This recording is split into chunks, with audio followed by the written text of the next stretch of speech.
Fellow Nigerians, today we celebrate democracy and the enduring Nigerian spirit.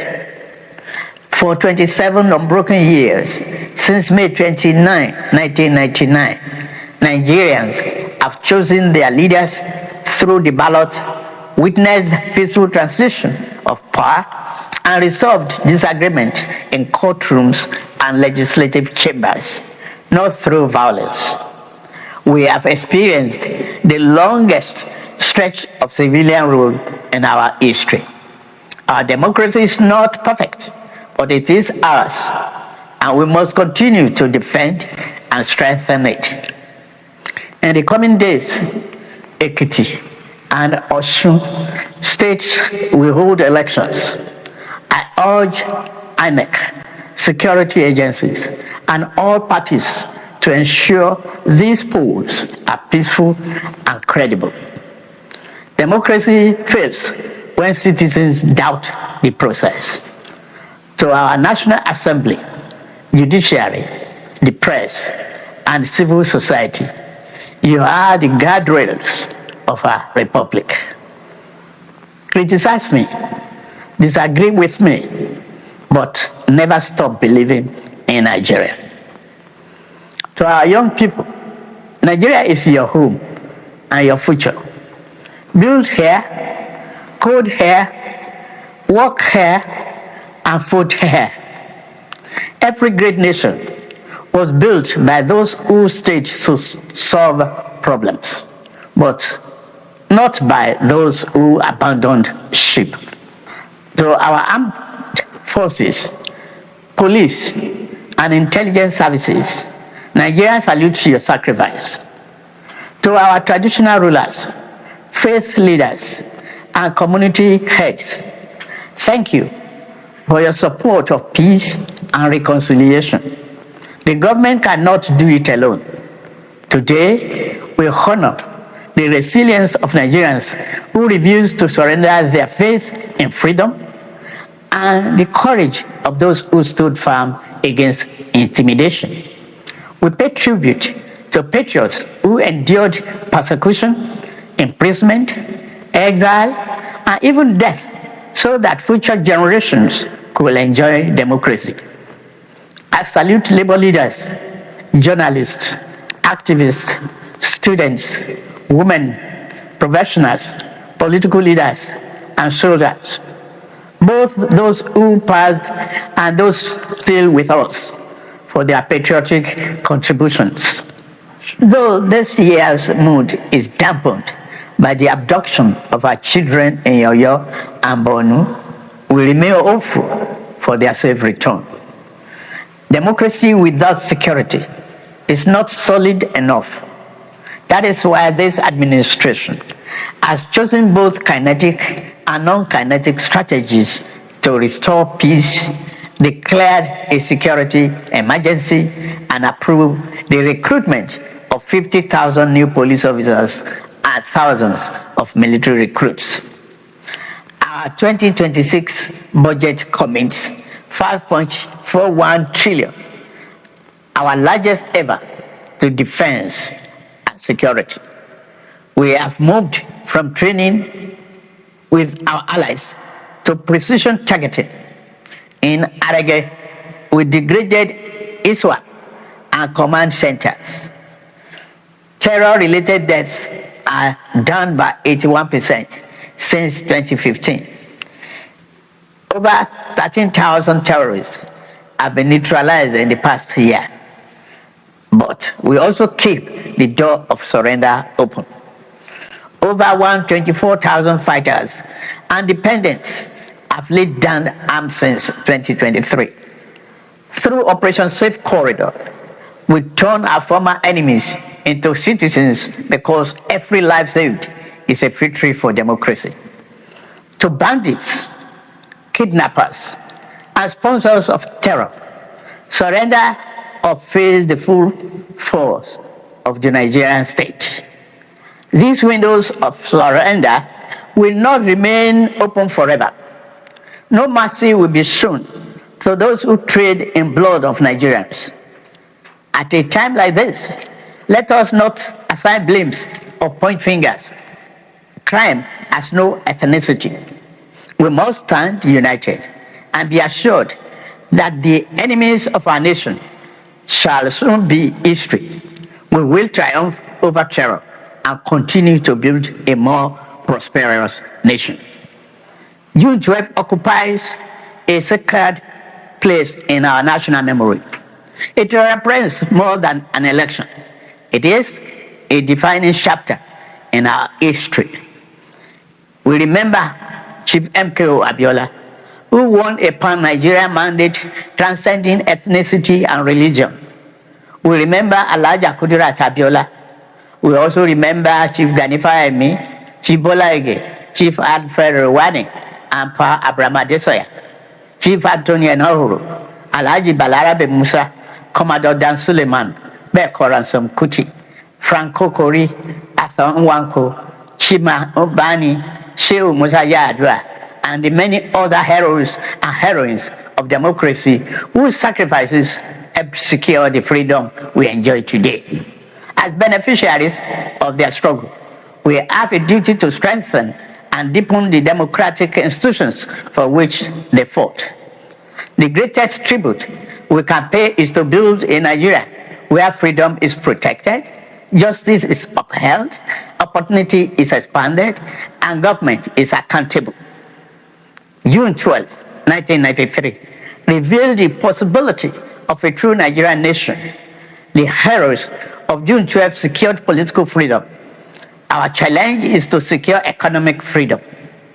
Democracy must be felt in the quality of people's lives, in opportunities for youth, in prosperous farmers, successful entrepreneurs, and the dignity of our workers.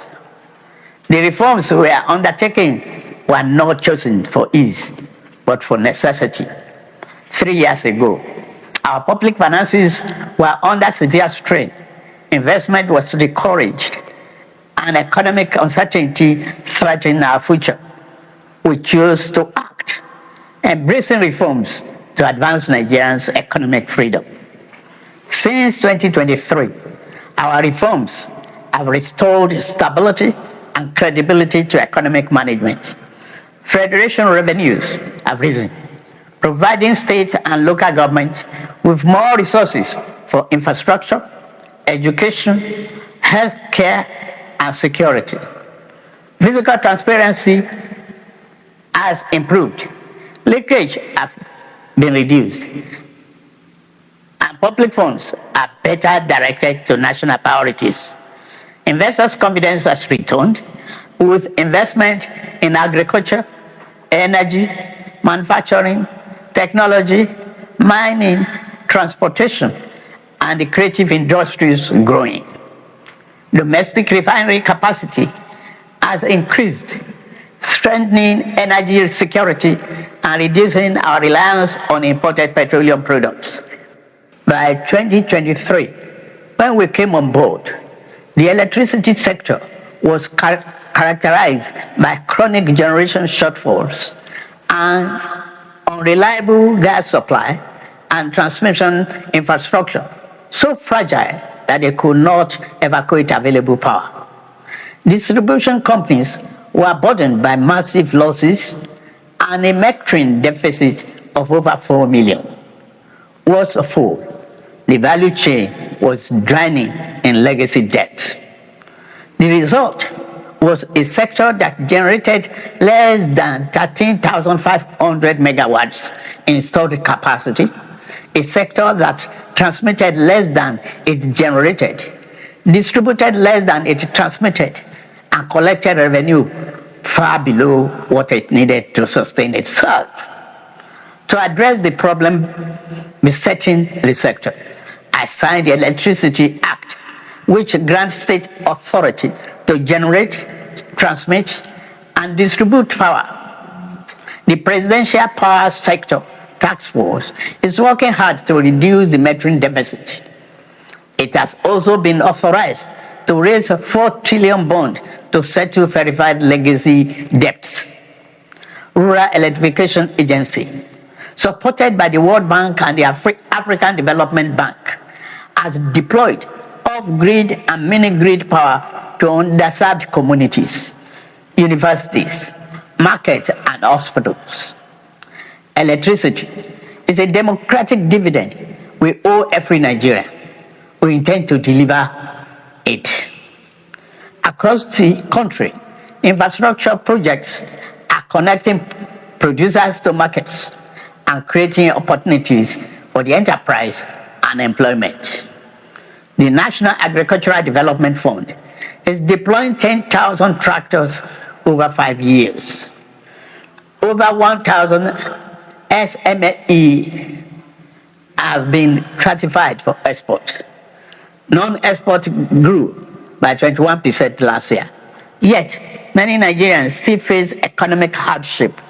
We remain focused on reducing inflation, expanding food production, creating jobs, improving living standards, rebuilding confidence in our economy, and creating conditions for sustainable prosperity. We are moving from uncertainty to stability. The next phase is about accelerating growth and ensuring the benefits are felt in every home, every community, and every region. We believe that democracy must be felt in the pocket, recognizing that democracy is undermined when people do not feel its impact. My administration has sought financial autonomy for our 774 local councils. A fundamental challenge to our nation's advancement has been ineffective local government administration. The insecurity we are addressing is partly due to the collapse of grassroots governance. The renewed hope agenda is about ensuring that all Nigerians benefit from governance. Every generation has a defining responsibility. The generation of our founding fathers secured independence. The generation of June 12 secured democracy. Our generation must secure prosperity. Let us move forward together, rejecting division, cynicism, and despair, embracing unity, hope, and confidence. Let us build a Nigeria united by a common purpose, strengthened by diversity, where justice is accessible, liberty is secure, and opportunity is abundant. Among the architects of modern democratic Nigeria, we honor General Shehu Musa Yar'Adua for his vision of national partnership. In recognition of his contributions, the federal government has approved the refertilization and renaming of the completed Institute of Petroleum Studies, Kaduna, as the General Musa Yar'Adua University of Geological Sciences and Engineering Technology. I'm also pleased to announce the national awards to the following Nigerians who suffered persecution, endured indignity, exile, incarceration, and at times solitary confinement, so that we have democracy today.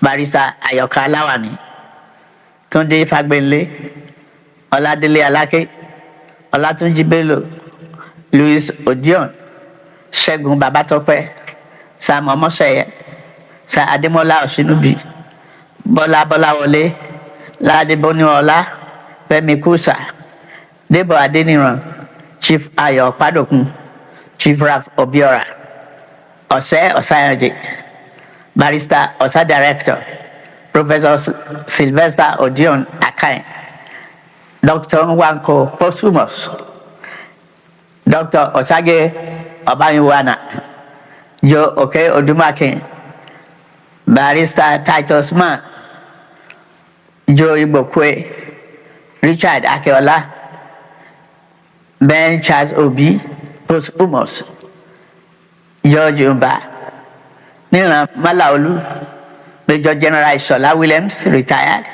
Femi Aborishade, Jenkins Alumona, Gbemiga Ogunleye, Muyiwa Ade Kaye, Babajide Kolade Otitoju, Ike Okonta, We also recognize the soldiers, Democrats of the June 12 struggle.